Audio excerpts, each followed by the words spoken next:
Assalamualaikum warahmatullahi wabarakatuh. Perkenalkan, nama saya Fahita Putri Salsabila dari kelas Humas 4A dengan nomor NIM 11840600034. Video ini dibuat untuk memenuhi UAS dari mata kuliah Teori Komunikasi 2 dengan membahas 15 pengertian teori komunikasi beserta dengan contohnya. Teori yang pertama adalah teori perilaku organisasi, di mana dalam teori ini mempelajari dampak perorangan, kelompok, dan juga struktur pada perilaku dalam organisasi dengan tujuan mengaplikasikan pengetahuan untuk memperbaiki efektivitas organisasi. Pengertian tersebut adalah menurut ahli Stephen Robbins. Contohnya adalah knowledge organization, di mana budaya belajar dalam anggota organisasi itu sendiri secara sistematis dapat mengumpulkan dan berbagi pengetahuan dengan orang lain untuk mendapatkan kinerja yang lebih baik dari sebelumnya.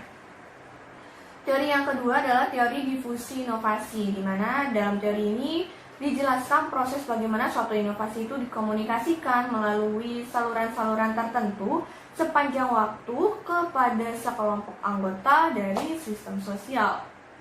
Contohnya adalah pemanfaatan Twitter sebagai media informasi dan berita, di mana aplikasi Twitter itu para penggunanya sudah mulai memahami dan mengetahui tentang inovasi pada media sosial yang satu ini. Dan di Twitter juga itu dinilai sudah cukup efektif dalam menyebarkan informasi secara cepat. Teori yang ketiga adalah teori konstruksi sosial, di mana dalam teori ini lebih menekankan pada tindakan manusia sebagai aktor yang kreatif dan realitas terhadap sosialnya. Contohnya, contoh dari judul teori ini itu pernah saya pakai untuk memenuhi tugas dari mata kuliah ini juga. Jadi contohnya adalah konstruksi sosial atas program CSR pada PT DCS, di mana tujuan dari penelitian ini adalah untuk mengetahui tanggung jawab dari PT DCS terhadap lingkungan dan sosialnya yang ditujukan dalam rangka pemberdayaan masyarakat sebagai rasa kepedulian terhadap lingkungan dengan cara memberikan kontribusi bagi pembangunan yang berkelanjutan. Teori yang keempat adalah teori strukturasi, di mana dalam teori ini mengacu pada suatu cara sehingga struktur sosial itu dapat diproduksi atau direproduksi atau diubah di dalam maupun melalui praktiknya. Oleh karena itu, struktur sosial bersifat dualitas, yaitu diproduksi baik oleh manusia atau media tindakan sosial lainnya. Contohnya, bahasa gaul yang digunakan oleh anak-anak Jakarta. Contohnya kayak gini, kemarin Sisila cerita katanya Nina punya doi baru loh, gitu. Widih, mana bener, gitu. Jadi ada kata-kata, maksudnya bahasa gaul tersebut adalah bahasa yang di remake atau diproduksi ulang gitu oleh anak-anak sehingga terkesan itu bahasanya lebih gaul dari bahasa-bahasa sebelumnya. Oke, selanjutnya teori yang kelima adalah teori informasi organisasi, di mana teori ini itu berdasarkan teori yang sudah dikembangkan oleh Carl Lex sebelumnya, yang menjelaskan bahwa organisasi adalah sebuah sistem yang mengumpulkan, mengelola, dan menggunakan informasi yang mereka terima dari lingkungan yang masih membingungkan atau ambigu, yang kemudian informasi tersebut ditafsirkan dan dikomunikasikan sehingga menjadi informasi yang masuk akal. Contohnya, seperti teamwork antara pihak promotor dan artisnya, yang menjelaskan bagaimana fakta yang ada di lapangan dengan menunjukkan apakah koordinasi antara pihak promotor dengan artisnya itu sudah berjalan dengan baik, yang dapat kita lihat pada acara tersebut sedang berlangsung gitu. Jadi maksudnya teori organisasi itu atau teori informasi organisasi lebih menekankan kepada bagaimana informasi diterima oleh anggota organisasi dari luar kelompoknya yang kemudian dibawa masuk ke dalam kelompoknya tersebut, terus ditafsirkan atau dikomunikasikan bagaimana dengan anggota organisasi lainnya.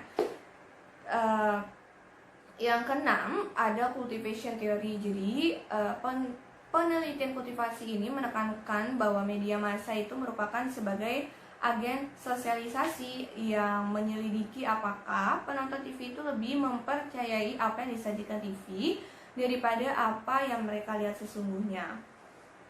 Contohnya, bagi para pecandu berat televisi, mereka tuh akan menganggap bahwa apa yang terjadi di TV itu emang benar dengan apa yang terjadi di dunia nyata, apa yang terjadi di kehidupan aslinya mereka gitu.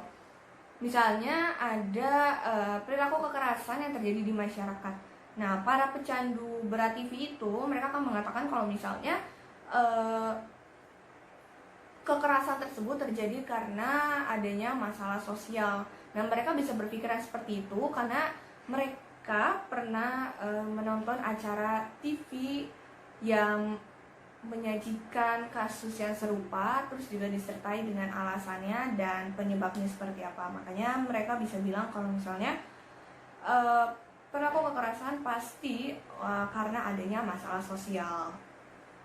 Oke, teori yang ketujuh adalah teori ekologi media, di mana teori ini adalah membahas studi tentang bagaimana media dan proses komunikasi mempengaruhi persepsi manusia, perasaan, emosi, pemahaman, nilai-nilai, dan bagaimana interaksi kita dengan fasilitas-fasilitas media yang tersedia atau menghalangi berbagai kesempatan yang tersedia untuk bertahan hidup.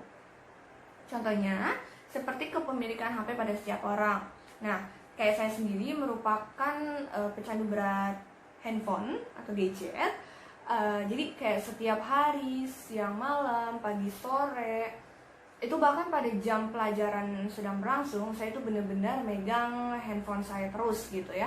Nah, sampai suatu ketika handphone saya bergetar, maka pada saat itu juga saya merasa senang karena saya ngerasa, wah ada notification yang masuk ke handphone saya. Nah, dari situlah mediumnya atau handphone yang kita gunakan itu mempengaruhi konsep atau perbuatan dari seseorang.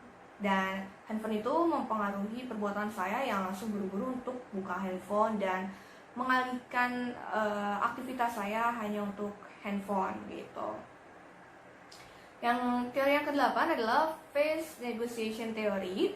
Jadi teori ini mengemukakan wajah atau citra diri ketika berkomunikasi dengan orang lain sebagai faktor situasional dan berbasis budaya yang membentuk kecenderungan komunikatornya dalam mendekati atau mengelola konflik sebagai fenomena universal yang menyebar di seluruh budaya. Contohnya, ada orang si A itu disuruh ikut lomba dan dipaksa ikut lomba sama gurunya, tapi si A nggak mau dengan alasan si A itu sering banyak absen, sering sakit, intinya dia jarang banget masuk kelas gitu. Tapi si A itu adalah anak yang berprestasi, sampai gurunya mengajukan dan bilang nanti saya akan kasih pelajaran, saya akan kasih modul dan saya akan ngasih les sendiri agar si A ini bisa ikut lomba gitu. Akhirnya terjadilah konflik di antara mereka berdua. Nah, akhirnya mau gak mau gitu ya, gurunya itu berusaha untuk meredakan konflik yang ada di antara kedua belah pihak untuk memunculkan kelebihan-kelebihan dari si A, dimana sang guru itu akan berusaha untuk mendorong dan menyelesaikan konflik yang berfokus hanya kepada kemampuan A untuk dapat mengikuti lomba tersebut. Jadi si A udah berusaha nolak dengan ekspresi muka menolak, tapi gurunya tetap berusaha dan mendorong dan meyakinkan kepada si A kalau misalnya si A itu berhak dan bisa untuk ikut lomba. Selanjutnya adalah atau yang ke-9, teori yang ke-9 adalah conversation constraint theory. Jadi teori ini sering disebut juga sebagai teori hambatan percakapan yang menjelaskan mengapa dan bagaimana percakapan tertentu itu berbeda antar berbagai budaya dan efeknya apa aja yang ditimbulkan dari perbedaan tersebut. Contohnya, ada dua orang. Si A itu orang Tiongkok. Nah, si A itu nggak bisa bahasa Inggris. Orang B itu orang Indonesia dan nggak bisa bahasa Mandarin. Dan efek yang ditimbulkan dari percakapan tersebut tentunya akan menghambat proses komunikasi dari kedua belah pihak, karena yang satu tidak bisa bahasa Inggris dan yang satu tidak bisa bahasa Mandarin, dan tentunya itu sangat menghambat proses komunikasi gitu. Dan itu merupakan dampak yang dirasakan dari perbedaan kebudayaan. Dan mau nggak mau, mereka sesekali dapat menggunakan alat peraga atau mereka menggunakan gerak tangan mereka atau mimik untuk menyesuaikan obrolan mereka sehingga kelihatan lebih nyambung satu sama lainnya. Teori yang ke-10 adalah teori interaksi sosial, di mana menurut teori ini perilaku sosial masyarakat ditentukan oleh tekanan sosial yang dihadapinya. Artinya, perilaku diciptakan salah satunya sebagai respon terhadap lingkungan sekitarnya, khususnya oleh kelompok sosialnya. Contohnya, ngobrol dengan teman lama di reuni. Temu kangen biasanya itu berisi obrolan mengenai cerita-cerita di masa lalu atau bernostalgia di masa lalu gitu. Dan acara reuni ini penuh dengan interaksi sosial di mana individu itu tak sekedar mengontrol namun juga dapat merefleksikan masa lalunya. Saling menyimpan nomor HP juga tanda bahwa interaksi yang berlangsung berpotensi akan berkesinambungan. Lalu teori yang ke-11 adalah teori siklus, di mana dalam teori ini perubahan sosial yang merupakan proses seperti gelombang yang naik turun. Jadi perubahan sosialnya itu seperti gelombang yang sedang naik turun. Contohnya, adanya penemuan Instagram yang dipakai oleh Bidang Humas dan Advokasi Hukum Kementerian Koperasi dan Usaha Kecil dan Menengah Republik Indonesia untuk menunjang pemberian informasi kepada masyarakat melalui internet yang menandakan bahwa memang adanya suatu perubahan kemajuan teknologi yang terjadi di masyarakat yang tentunya memberikan dampak positif bagi kedua belah pihak. Teori yang ke-12 adalah agenda setting teori, di mana teori ini beranggapan bahwa adanya hubungan yang signifikan antara isu yang diangkat oleh media dengan isu yang dianggap penting oleh pemilih. Teori ini beranggapan bahwa media memberikan pengaruh terhadap pemilihan melalui penayangan berita, isu, dan citra seorang kandidat atau partai. Contohnya, ketika TV One menyajikan debat calon kepala daerah, dan jika ada calon kepala daerahnya yang berasal dari Partai Golkar atau partai koalisinya, maka pesaing dari calon tersebut cenderung lebih ditekan atau dikritisi dibandingin dengan calon dari Partai Golkar tersebut. Ini bukan tanpa alasan kenapa owner dari TV One TV One merupakan ketua partai tersebut, atau jika ada kasus yang melibatkan atau membeli kader dari Partai Golkar, maka embel-embel partai tersebut akan dihilangkan demi kestabilan dari Partai Golkar maupun kestabilan dari stasiun TV tersebut. Teori yang ke-13 adalah uses and gratification theory. Jadi teori ini berkaitan erat dengan sikap dan perilaku konsumen tentang bagaimana mereka menggunakan media untuk menarik informasi tentang apa yang mereka butuhkan. Contohnya, mantan Presiden Megawati yang menggunakan cara berpidato seperti ayahnya atau Insinyur Soekarno. Dan beliau itu pasti mempelajari cara berbicara, gestur, dan pemilihan kata-kata yang menjadi ciri khas dari Soekarno. Teori yang ke-14 adalah hypodermic needle theory. Jadi teori ini menjelaskan bahwa publik sama sekali tidak memiliki kekuatan untuk menolak informasi setelah ditembakkan oleh media komunikasi. Layaknya kayak kita kemasukan obat bius setelah diberi suntikan oleh dokter gitu. Jadi kita nggak bisa nolak. Jadi kita udah tinggal kayak udah nerima aja gitu. Contohnya nih, pada iklan air mineral yang bermerek Aqua, di mana pada saat produk tersebut itu diproduksi secara langsung, maka